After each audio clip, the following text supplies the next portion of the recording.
जिनेंद्र, मेरा विषय है जैन धर्म की दृष्टि में कोरोना और मेरा कोड नंबर है 229। तो बात शुरू करते हैं कोरोना के नए नाम से।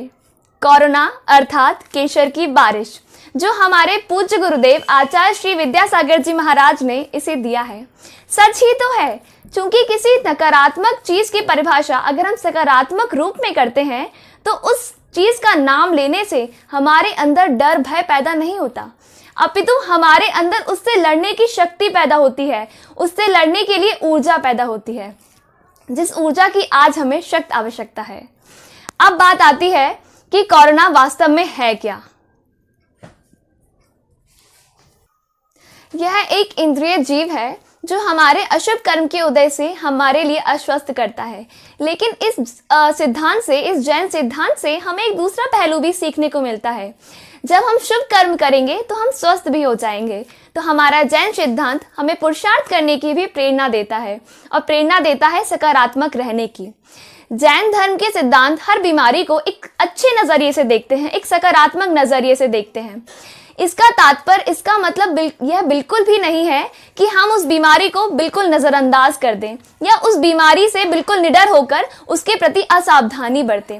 इसका मतलब है कि हम सावधान रहते हुए, संयत रहते हुए अपने मन को व्यथित ना करें, अपने मन में उस बीमारी के प्रति भय पैदा ना करें। और यही सकारात्मकता हमारा जैन सिद्धांत हमें सिखाता है।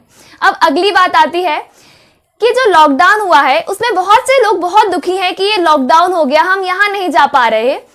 लेकिन इस लॉकडाउन को भी हम एक अच्छे नजरिए से देखना चाहिए। चलो कुछ तो अच्छा हुआ, हम घर में रहकर अपने परिवार को समय तो दे पा रहे हैं। कितने ही पिता अपने बच्चों को कितना सारा समय दे पा रहे हैं, भरपूर समय दे पा रहे हैं। अब अगली बात आती है, हम घर में हैं तो प्रकृति भी अपने लिए एक अवसर देख रही है खुद में स्वस्थ होने का, खुद में सुंदर होने का। जो प्रकृति को हमने जितना नुकसान पहुंचाया है उसी का आज हम परिणाम भोग रहे हैं। तो प्रकृति ने आज हमें जो फल दिया है वह हमें एक सीख देता है कि हमें हमारी प्रकृति को साथ लेकर चलना है। अब अगली बात आती है, सबसे पहला कारण है कोरोना का, वो है करुणा का अभाव।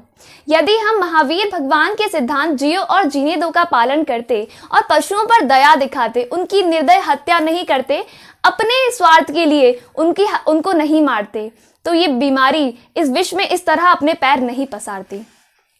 जैन धर्म में शाकाहार पर जोर दिया गया है और आज धरती, विश्व पूरा मांसाहार की ओर बढ़ता जा रहा है।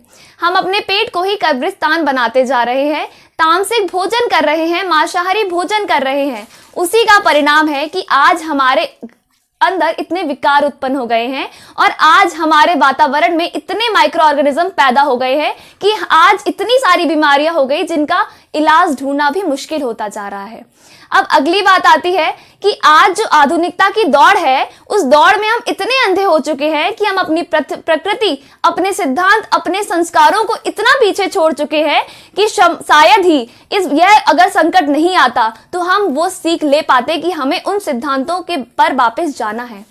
तो ये बीमारी हमें एक सीख देकर जाती है कि हम अपने मूल सिद्धांतों को ना भूलें।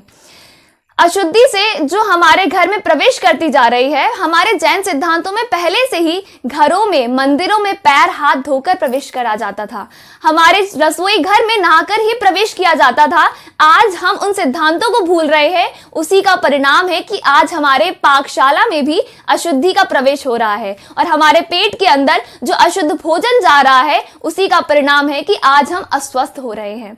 तो आवश्यकता है हमें जैन सिद्धांतों को अपनाने की। हमारे सात्विक भोजन से हमारी रोग प्रतिरोधक क्षमता भी बढ़ी रहती थी, हमारा इम्यून सिस्टम भी स्ट्रांग रहता था और वही कारण था कि पहले हमारे इतनी बीमारियां नहीं होती थी। आज हम जंक फूड, फास्ट फूड खाने लगे हैं, उसी का परिणाम है कि हमारा इम्यून सिस्टम इतना वीक होता जा रहा है, जो हमारे जैन सिद्धांतों के बिल्कुल विपरीत है। तो आज आवश्यकता है जैन सिद्धांतों को अपनाने की और उनको अपनाकर इस महासंकट से उबरने की। कोरोना को जीतना है करुणा से। पूज्य आचार्य श्री विद्यासागर जी महाराज का यह कथन सत्य ही साबित होता है। जय जय जिनेंद्र।